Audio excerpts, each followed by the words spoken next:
and then we'll keep going around until we get all the ideas out. Brett? Active participation from everybody in the group. Okay, excellent, thank you. Well, parents, we figured you should dress, if you're presenting a GW event, you should have your vest, maybe your chapter shirt, or something that represents Goldwyn River Association. All right, thanks very much. The technical aspect of it, knowing your material, knowing what you're going to present, how you're going to present it, looking your material over ahead of time. Right, and we're going to be talking about preparation and all that kind of stuff in a minute. That's real cool. Having it, back to that, having an agenda of your thoughts to discuss. Yep, absolutely. Thanks very much. Nick? Communication skills. Okay. Make sure that when you're trying to project what you're talking about, that you're clear and concise. Good. And use proper language. Okay, excellent, thank you very much. Keeping good eye contact, walking around. Shar brought up a very good point, and Cliff, if somebody asks you a question, walk up to them so that they know that you are listening to them, they have your undivided attention. And if people in the room might not have heard that person speak, repeat the question and then go to answering. Good for you, thank you. The last skill set that we're going to teach today is a concept called spotlight, floodlight, spotlight. And it addresses that very issue. And we'll show you how to do that particular skill and the reason why we use it in the way that we use it. Thank you very much. When you ask the question, be sure to listen to the answer, because that What was that? is smart. I can do that with the Smart right. new question. Yeah. Smart aleck. Thanks, sir. Interpersonal, we were talking about how if, like they were talking about, someone asks a question on top of listening to the question, but then thank them for asking that question, Thank you. because someone else may have had that question but are too shy to raise their hand and ask it. Absolutely So you right. compliment the person for the question. You don't say, well, that was kind of idiotic, but Yeah. no, thank you for your question. Yeah, thanks very much. And you'll notice that that's just a habit that I've gotten into as well, thanking people. There's one coaching, and I'll sort of put my coach hat on and take a step out. Be very careful in the way that you thank people for the answer. And so these guys don't have to stand forever. Let's show some appreciation. We have a tendency to do what I call grade the answer, right? So somebody asks a question or gives you an answer and you say, what a great answer, thank you. Now, that was a great answer. There is a person, two people next, that just listened to me say, what a great answer. And Mike's sitting over there going, is my answer as good as that one? Or, I don't think so. I'm not going to say anything because his was great. I don't know. And we want to thank people for the answer. But if we start grading the answers, now people are going, oh, his was good, mine was great, that was thank you. Must not have been that good then. And then what happens, subconsciously more than anything else, people will stop participating. Right? So grading is good. On the other hand, grading will stop participation. Very subtle, but good. So, and I'll answer the question in just a second. So really the safe way to do it is we want to acknowledge the participation. That's really what we're after. Thank you. Next. Okay, now everybody feels acknowledged, everybody feels appreciated, but now one's not better than the other. Because if you say everything is great, then that doesn't mean anything. And then if you forget, great answer, hey, that was good, thanks. Well, mine wasn't as good as his. And now all this stuff goes on in people's minds. Let's get away from all that. Right? Thank you very much. Right. The other side of that might also be, when you do this, we're never sure that there was any bad answers in your presentation seeking reaction from the group. And that's wonderful, because then no one walks away feeling bad. Absolutely Or says, true. well, I'm not going to answer that anymore. Yep, absolutely true. So the key in asking the question, And again, these are techniques that we're going to be teaching in some of the new training programs that we offer you guys, is how do we ask for participation? It may sound pretty simple, hey, somebody give me an answer, but it really sometimes it's not that simple. If you ask the question and it sounds like you're looking for the answer, people are going to be fumbling around going, I don't think I got the answer, so I'm not going to say anything. Right? So really, the best way to do that, and the way that I learned to do it years and years ago, is who has the first answer? Right? Now, what that says is, there's more than one, because if there's a first, there's got to be a second. Right? So who's got the first answer, meaning, okay, let's get some stuff out. Or you could say, hey, let's get all the ideas out, who's got the first one?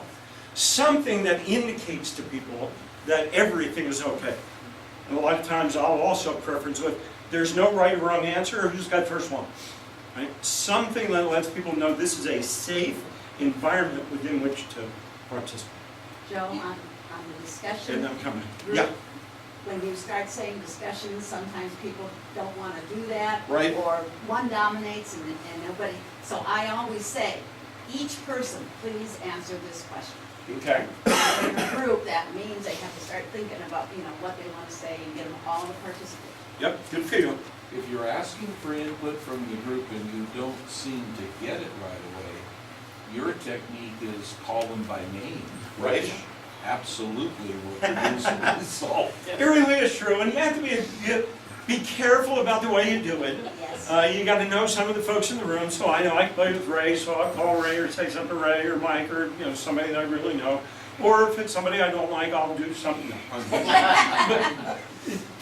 But these kind of techniques fall under this technical skill, ability, that there is more to standing in front of the room, being a professional, and getting the kind of response from the group that you want, than just making sure you're prepared with a few numbers.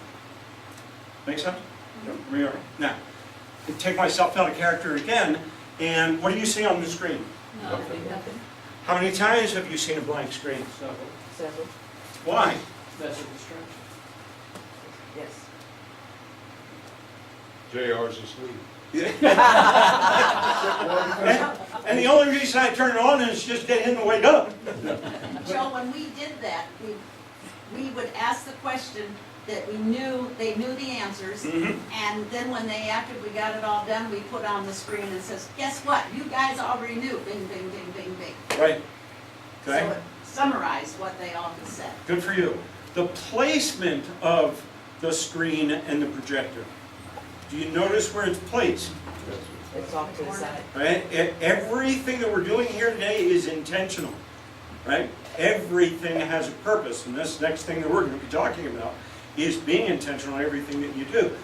The PowerPoint is a tool, like this is a tool, like this is a tool, like everything in this room is a tool. One no more important than the other. Therefore, nothing has more importance in front of the room than you. Nothing has more importance in front of the room than you. Not even me. Right? But I don't want them focused here. I don't want you guys focused here. I want you focused here. But where have you seen me throughout the entire day so far? I haven't been in front of the room hardly at all. Correct? Because I, again, am not the focus. Okay? Key techniques for us just to start building into what we do and why it's so important for us to be able to do it that way. All right? This is the remote that I use. We'll recommend it. If you've got something like it, it's great. This is the Logitech, I think it's R400 or whatever it's called. It's pretty cheap. And it's pretty simple. It's got an on and off. It's got a forward and backward. And it works. Is that on and off that we're saying? It's on and off. Right? That's what I was. Okay? So if you got something great, if you don't, this is a great one. The thingamajiggy. That's the technical competence part. So So just keep that in mind as you, all right. Now, did we cover all of the answers that you guys, I'm sorry, I got sidetracked. I have a But- question. Yes, ma'am. You, just a few minutes ago, you said, what's on the screen? Yes. Nothing. And how often have you seen nothing?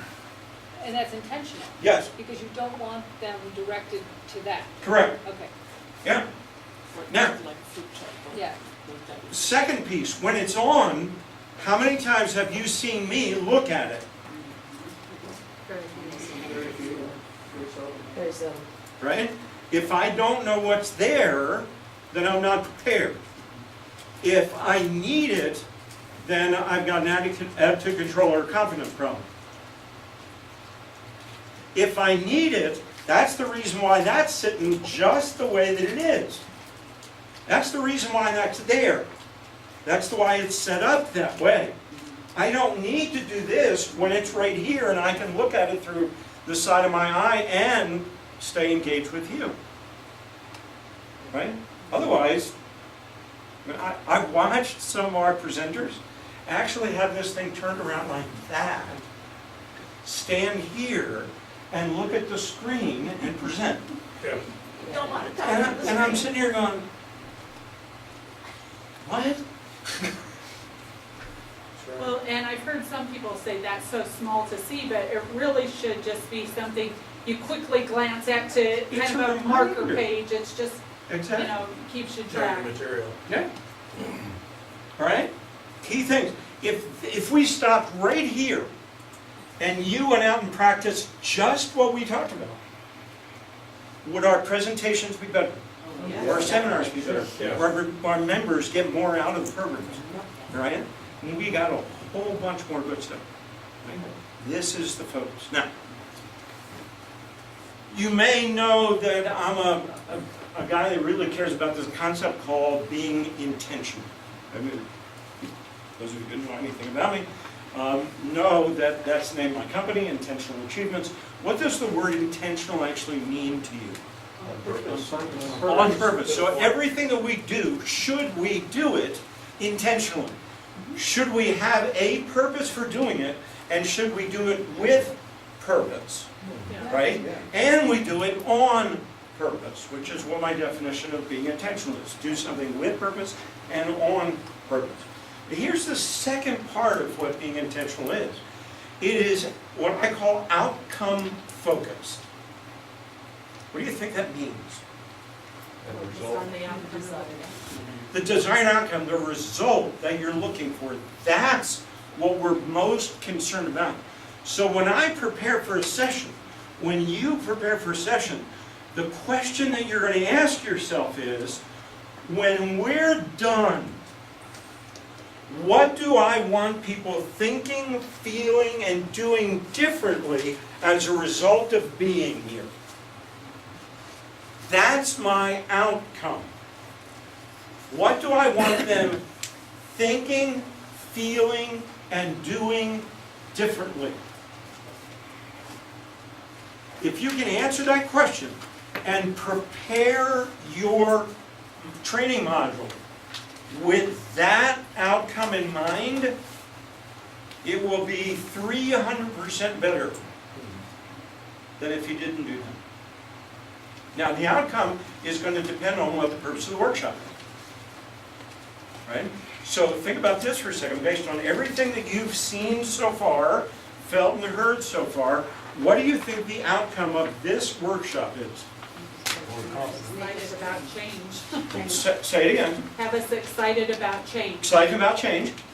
Learning how to do it, to communicate and everything else. Okay, thank you. Make us better trainers. Better trainers.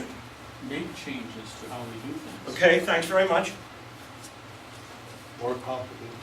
More confident in what we do. So if you can think about, those were the outcomes. What am I thinking differently? I'm accepting change. I'm excited about change, right? What am I feeling? I'm excited about going out. How many people are a little bit, somewhat excited about going out and try some of this dry stuff, right? So you're thinking differently, you're feeling differently. Now, what are we doing to get you doing something differently? You're actually practicing it right here. Taking Giving action. us the tools. Right, we're giving you the tools, giving you the opportunity to practice it here. So now you go, hey, I did it here, I might as well go out. I got a little bit more confidence to be able to go out and do it there. right? Now, with that outcome, will you leave here getting better results from this workshop because I prepared it based on those outcomes? Yes. That's the point of being outcome focused. Make sense? Good. Now, And Joe, I have to say, when we heard you talk to us a little bit about this somewhere, we were doing a presentation the next week. yes, And Cliff and I just kept on saying, how can you do, how? and I heard great things, the fact that you did do that, so thank you for doing it. All right, fill in the blank. Knowledge is? Now, It's an age thing. why the hesitation, right? Because you knew it was coming, right? You knew it was coming.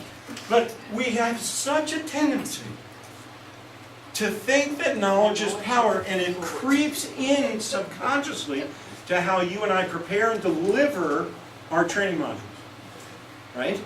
It creeps in. Because if you're just telling people something, subconsciously you believe knowledge is power. If you just tell them, whether you think it consciously or not, you believe knowledge is power. Does that make sense? Right? Or you give them a book, or you give them a DVD. How many people play golf? Anybody play golf? Ever watch a video on golf? Did it immediately make you a great golfer? No, maybe worse. Try something new. Right? So it's not the knowledge that's power. And here's the neat thing. Those of us who teach write read know a little bit about write read. We know the fact that as we're writing, there are times there are going to be things in front of the road that we have to swerve away from, right? If we've never taken a writer education class, we go, hey, that's pretty simple, I'm just going to swerve. How many people who are not trained how to swerve actually know how to swerve? Is the knowledge power if they've never taken a writer ed class? If they've never learned how to swerve? So the knowledge by itself is not the power. What is the power? It is the proper application of knowledge that's power. You've heard before that application of knowledge is power. Well, what if somebody does it wrong? Right? So, yeah, you can take a drill team class, you can take whatever class, but they're there not to necessarily just teach you how to do it, they're teach you how to do it correctly, because it's the proper application of that knowledge that becomes power. Does that make sense? Now, do you see how that relates to outcome focused? How does it relate? How does proper application is power relate to outcome focused? If we were to take the last 10 minutes of dialogue and transfer it to a writer education class, it would fit perfectly. It would, right? Yeah, everything. Outcome focus, it's, you can think about it as you write. That's what right. Putting on the gear, starting from that point. Absolutely. Everything is outcome focused. Yep. Now, just a fascinating side story. I taught when I was with Dale Carnegie years and years ago. I used to teach Dale Carnegie for AT&T. At the time, they had a plant in Reading, Pennsylvania. It produced, at the time, 70% of all AT&T chips, silicon chips. And what was fascinating was that I was teaching people who worked in the clean rooms where the chips were actually made. Now, the fascinating thing was when ISO, the ISO 9000, if anybody knows about the quality control systems, was just coming into play. And that plant failed their first ISO 9000 audit for their clean room. And here's the really amazing reason why. They failed it because of the way that people got dressed to get into the clean room. Now, on the wall were 10 steps of how you got dressed before you got in the clean room. Right? Now, you would think if you worked in the clean room and you had the 10 Commandments of how to get dressed on the wall, and you've been doing it for some time, you'd really understand what to do and why you were doing it that way.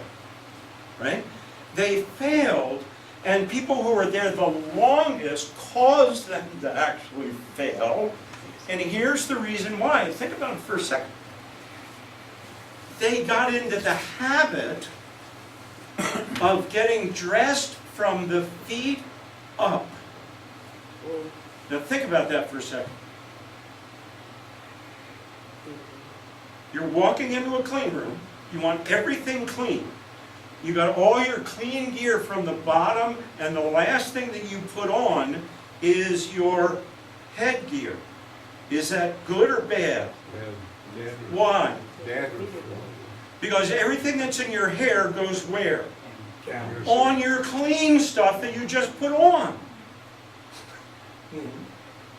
Now, it's sort of obvious when you hear it, right? But here people have been working in clean room for 10 years, putting their stuff on from the foot to their head, couldn't understand why they failed. Did they look at the thing on the wall? You would think so. You would think so. But here's what happens. We have a tendency to get so wrapped up in the doing, we forget the why we're doing. We forget the outcome. The outcome is to walk through that door totally clean. Right? That's the outcome. If you thought about that and you thought about the 10 steps, wouldn't you think of starting from the top down? Not unless you understood that your hair was going to put everything else down. Does You that didn't make- understand why. It's There's no reason true, to do it. right? So the why and the outcome become the main focus of what we're doing. If you're teaching a ride gear all the time, and you don't start with an outcome of why, don't teach the class. I mean, really, it's that simple. Because people are going to walk out there and go, ah, that sounds good. But it's not going to sink in. Make any sense at all? Yes. Right? Every topic that you and I train is the same thing. There is a why for everything, and if we teach people why, it'll influence them greater to actually do the how. And if we start from an outcome-focused standpoint of here's the outcome, here's the reason why we're getting that outcome, now going to people go, oh, okay, that makes sense. Please tell me how to do that. And now we got their attention. And you got 10 minutes to think about that and empty your bladders and whatever else you want to do and come on back for the next set. Thank you all very much.